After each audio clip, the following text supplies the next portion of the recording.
नमस्कार, स्वागत आपका हरियाणा न्यूज 24 पर। मैं हूं प्रिंस लांबा। हरियाणा के अंदर बीजेपी के विरोध का सिलसिला लगातार जारी और जारी नहीं बल्कि सिलसिला जो है बढ़ता जा रहा है। एक के बाद एक बीजेपी के नेता या फिर यूं कहें कि बीजेपी के लोकसभा के प्रत्याशी जनता के गुस्से के शिकार हो रहे हैं। जनता की जो नाराजगी है उसके हत्थे चढ़ रहे हैं। कहीं ना कहीं लगातार जो ये विरोध है वो इस कदर बढ़ता जा रहा है कि अब बीजेपी के नेताओं को, भाजपा पार्टी को गांव के अंदर जनसभा करना भी मुश्किल हो रहा है। यानी कि एक तरीके से देखा जाए तो आने वाला समय बीजेपी के लिए इस लिहाज से और भी जो है कठिन होने वाला है, मुसीबत भरा होने वाला है। ये लोकसभा चुनाव जो है भाजपा के लिए इन तमाम हालातों को देखते हुए आसान नहीं होने वाला है। पहले आपने देखा होगा सिरसा से लोकसभा प्रत्याशी अशोक तंवर, हिसार से लोकसभा प्रत्याशी रणजीत चौटाला, सोनीपत से लोकसभा प्रत्याशी मोहनलाल बड़ोली, उसके बाद सिरसा लोकसभा सीट पर ही जो रैली हुई, विजय संकल्प रैली, उसमें सीएम नायब सिंह सैनी का विरोध किया गया। तो अब जो है रोहतक से भाजपा के लोकसभा प्रत्याशी अरविंद शर्मा भी जनता के निशाने पर आ चुके हैं। जनता के अंदर जो गुस्सा भरा हुआ है, जनता के अंदर जो भाजपा के प्रति रोष है, कहीं ना कहीं उसी के चलते एक के बाद एक भाजपा के नेताओं का नंबर लग रहा है। एक के बाद एक भाजपा के नेता इस विरोध के हत्थे चढ़ रहे हैं, इस विरोध का शिकार बन रहे हैं। अब रोहतक लोकसभा क्षेत्र से सांसद प्रत्याशी भाजपा के अरविंद शर्मा भी इस गुस्से का शिकार हो गए। जब वो गांव में पहुंचे तो वहां पर बड़ा ही गर्मजोशी के साथ विरोध करते हुए गांव वालों ने, गांव की जनता ने उनका स्वागत किया। स्वागत देख लीजिए एक बार किस प्रकार जो है अरविंद शर्मा का गांव के अंदर होता है।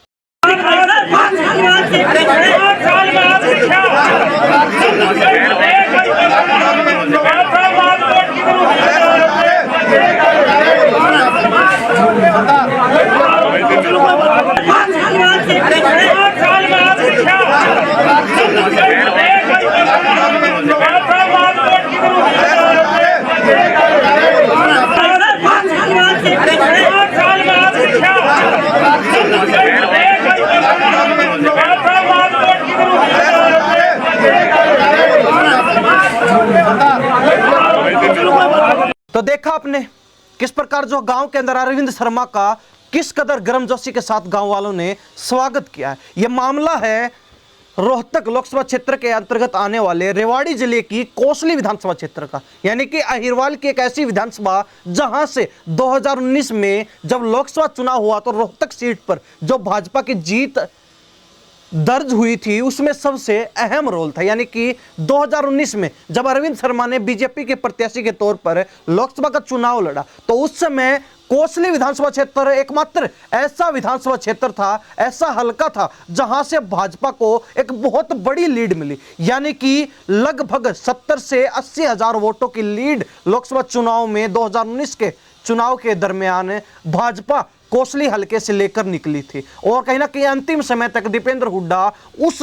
कोसली हलके की लीड को ही तोड़ने में विफल रहे थे और उसी के चलते बीजेपी जो है रोहतक लोकसभा सीट पर जीत दर्ज कर पाई थी। लेकिन अब उस हलके में भी जहां पिछले चुनाव में भाजपा एक बड़ी लीड के साथ, एक बड़े मार्जिन के साथ जीत कर निकली थी, वहां भी बीजेपी का विरोध शुरू हो चुका है। अब यह विरोध बीजेपी का कहें या फिर यह विरोध मात्र कैंडिडेट का कहें, यानी कि डॉक्टर अरविंद शर्मा का विरोध माना जाए या फिर पार्टी का, यह समझ नहीं आ रहा। लेकिन इतना तय है कि चाहे अरविंद शर्मा का विरोध हो चाहे बीजेपी का विरोध हो, लेकिन रोहतक लोकसभा सीट पर इसका नुकसान बीजेपी को अवश्य ही उठाना पड़ सकता है। इससे बड़ा घाटा जो है बीजेपी को आने वाले समय में रोहतक लोकसभा सीट पर हो सकता है। कोसली हलका जिसको बीजेपी के फेवर में, बीजेपी के पक्ष में कहा जाता है, अब उसी हलके के एक गांव में जब अरविंद शर्मा पहुंचते हैं अपने प्रचार प्रसार के लिए, अपने चुनावी दौरे के दरमियान, तो वहां पर जाते ही गांव वाले उनको गांव से खदेड़ने का मन बना लेते हैं। यानी कि इस कदर भड़कते हैं, उन पर सवाल दागते हैं और उनसे पूछा जाता है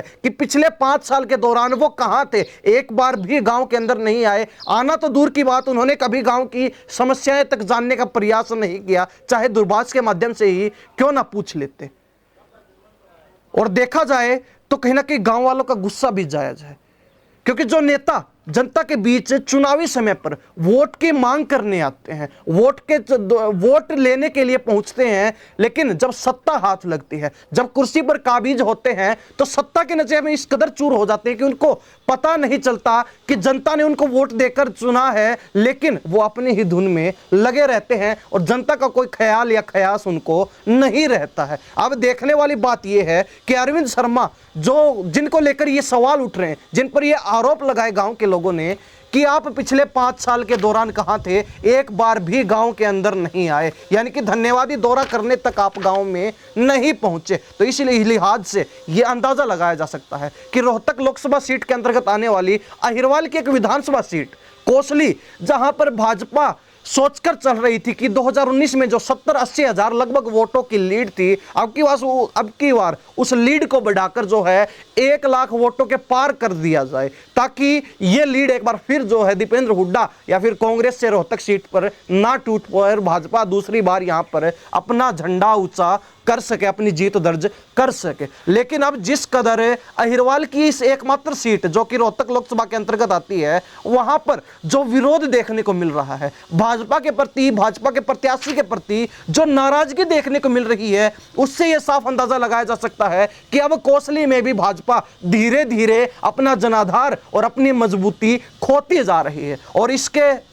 बिहाफ पर, इसके अनुसार यह कहना भी गलत नहीं होगा कि भाजपा जो 10 की 10 लोकसभा सीटों को जीतने का दावा लगातार हरियाणा प्रदेश में कर रही है, कहीं ना कहीं अपने कार्यकर्ताओं का मनोबल बढ़ाने का काम कर रही है, तो उस जो दावे पर है ये सभी जो घटनाएं हैं, विरोध की घटनाएं हैं, पानी फेरती हुई नजर आ रही हैं। हालांकि भाजपा के लिए रोहतक लोकसभा सीट जीतना सबसे महत्वपूर्ण है और रोहतक लोकसभा सीट हरियाणा की सबसे हॉट सीट और सबसे चर्चित सीट मानी जाती रही है, जहां पर हुड्डा परिवार का अच्छा तगड़ा वर्चस्व है। हुड्डा परिवार का इसको गढ़ कहा जाता है, लेकिन भाजपा इस गढ़ में सेंधमारी करने के प्रयासों में जुटी हुई है। लेकिन जिस प्रकार भाजपा का और उनके प्रत्याशियों का विरोध देखने को मिल रहा है आम जनता के बीच, जिस प्रकार जनता ने बीजेपी और उनके प्रत्याशियों के खिलाफ मोर्चा खोल दिया है, ऐसे में यह अनुमान लगाया जा सकता है कि आने वाला समय जो है, चुनावी समय जो है, बीजेपी के लिए बेहद कठिन होने वाला है, बड़ा चुनौतीपूर्ण होने वाला है, मुसीबत भरा होने वाला है।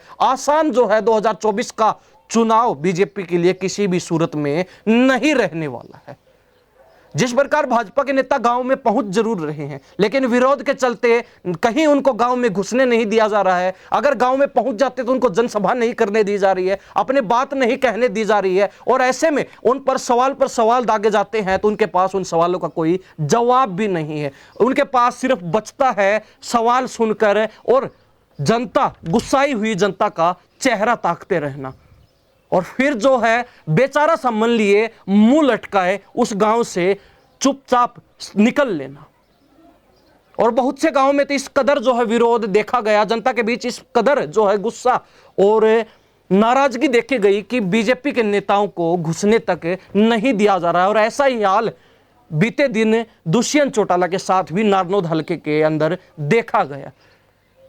लेकिन हरियाणा प्रदेश की जनता क्या सोचती, जिस प्रकार पहले सिरसा में अशोक तंवर का विरोध, हिसार में रणजीत चौटाला का विरोध, सोनीपत लोकसभा सीट पर मोहनलाल बड़ौली का विरोध, उसके बाद सीएम नायब सिंह सैनी का सिरसा लोकसभा सीट पर फिर से विरोध, और अब जो है रोहतक लोकसभा सीट से भाजपा के प्रत्याशी अरविंद शर्मा का अहिरवाल की रोहतक लोकसभा सीट के अंतर्गत आने वाली विधानसभा कोसली में विरोध, जहां पर 2019 में वो लीड लेकर निकले थे, और कहीं ना कहीं इस बार वो मान के चल रहे थे कि ये जो लीड है वो 1 लाख वोटों के पार हो जाएगी। तो ऐसे में कहीं ना कहीं अब हरियाणा प्रदेश की जनता इस बारे में क्या सोचती है? क्या वास्तव में ये लीड जो है 1 लाख वोटों के पार होने वाली है? रोहतक लोकसभा सीट के लोग इस बारे में क्या सोचते हैं? क्या बीजेपी के लिए चुनाव आसान होने वाला है? क्या वास्तव में बीजेपी जनता की नाराजगी को दूर करके फिर लोकसभा सीट रोहतक पर चुनाव जीत पाएगी, बाजी मार पाएगी? इन्हीं सब बातों के साथ मैं प्रिंस लांबा, हरियाणा न्यूज़ 24। नमस्कार, जय हिंद।